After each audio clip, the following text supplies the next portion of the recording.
I'm in a slump and I need help.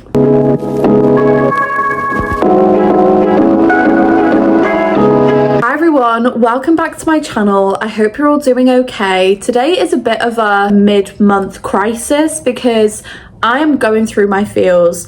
I've had such a busy last month where I've just felt so unmotivated to read, but at the same time I notice that when I don't read I feel really shoddy and I don't feel my best self at all. So here I am admitting the truth, trying to get through it, and also setting myself some goals to try and reach before the end of this month to get myself out of this slump. I'm not going to go into the books that I've read so far this month because there won't really be a ton on my wrap up anyway, let's be real. But I did want to try and set myself some goals for the end of the month to try and pick myself up again. Goal number 1 is I want to try and read at a minimum of 1 hour a day, which for the average bookworm sounds very minimum. But like I say, I've had days where I've been struggling to just even pick up a book because I've not been feeling great, just super tired from every other thing. So 1 hour a day, hopefully then once I've started to pick up that book and I've read for an hour, I'll want to carry on binging it. So that's my first goal. Goal number 2 is I want to read a minimum of 4 more books. That is not including the books that I'm currently finishing now. And this is because I usually average on around 2 books, maybe 3 a week. So if I set myself an extra 4 books when I've got around 2 weeks left of the month, I'm getting myself back into my routine. And although this isn't a challenge necessarily for this month, but challenge number 3 is for next month. I don't want to be setting myself too many expectations in regards to book tours or PR products. I absolutely love having the opportunity to do book blog tours, and I absolutely love it when I get new releases because it's so exciting to read it and review it for you guys earlier. But it does just take up so much motivation and energy because I feel like I have to read it, and then a lot of the time that then puts me off the book entirely, no matter how excited I am for it. That being said, I have picked my 4 books that I want to read this month before the month is over, not including any books that I've got currently on the go. I've got 2 at the moment, and I am also reading a book with Dan, which is going to be our buddy read on the Kindle. I'm not including that. These are 4 physicals that I want to get done before the end of March.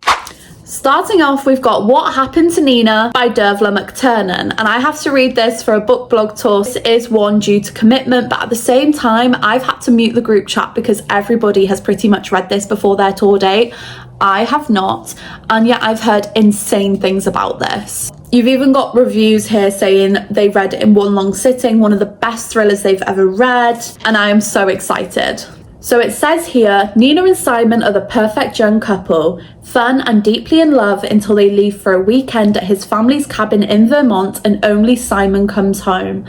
What happened to Nina? How far will his family go to keep him safe? And how far will her family go to get to the truth? So you've got a picture of Nina on the front and she's got a balloon on it, and I don't think you can see it, but it says loved on it, which is just giving me really creepy vibes. I also heard that the ending of this is brilliant, so I am really excited to read this one, and this is one that I have to pick up sooner than all the others, so I'm excited for that.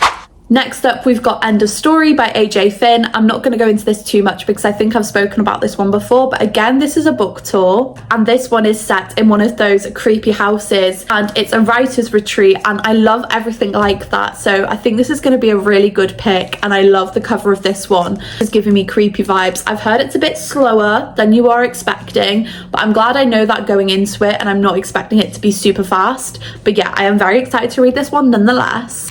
I'm hoping to read this one this week, and this is Fangirl Down by Tessa Bailey. I am really excited to read this. It's actually a part of my book club, so if you would like to be a part of that, leave the link to my book club in the description box, so please do go check it out. I would love to have you on my book club, and I'm so excited to read this. I'm going to do like a little reading vlog, and it's just going to be super fun. My partner absolutely loves golf, and I'm obviously a redhead, so I feel like I'm going to relate to a lot of this, and it's going to be super fun. I also feel like it's just going to give me summer vibes, or getting into the summer vibes, a bit more spring. It's going to be a really nice cozy romance that I need, so I'm very excited. And lastly, of course, I really want to get to One Perfect Couple by Ruth Ware. If anything is going to get me out of my slump, it's a Ruth Ware psychological thriller, and there is nothing better when Ruth does it well. Really hope that I enjoy this. I love the idea of it. It's like a TV show set on an island where there's loads of contestants, but then a storm occurs and then they're trying to escape and survive. So many secrets come out of the woodwork, bodies start to appear, so you can imagine how good this is going to be. It's also super floppy, but this is a proof copy. It doesn't come out until the 18th of July. Probably won't be able to catch up with the schedule itself, but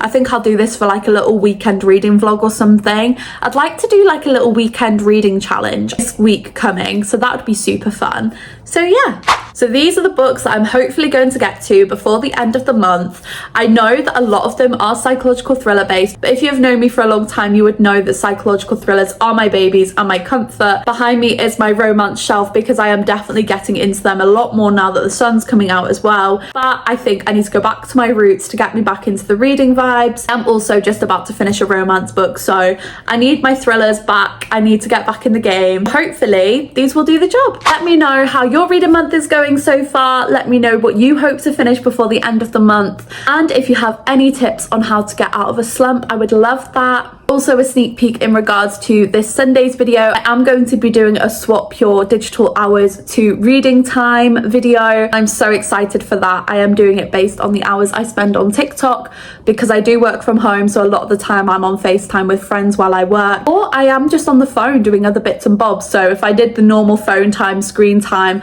I would probably be reading for days, but I am so excited to do that kind of video, so I will see you then. And yeah, that is everything. I hope you're all well. Fingers crossed we have a really good reading week, and I will catch up with you all soon. Bye.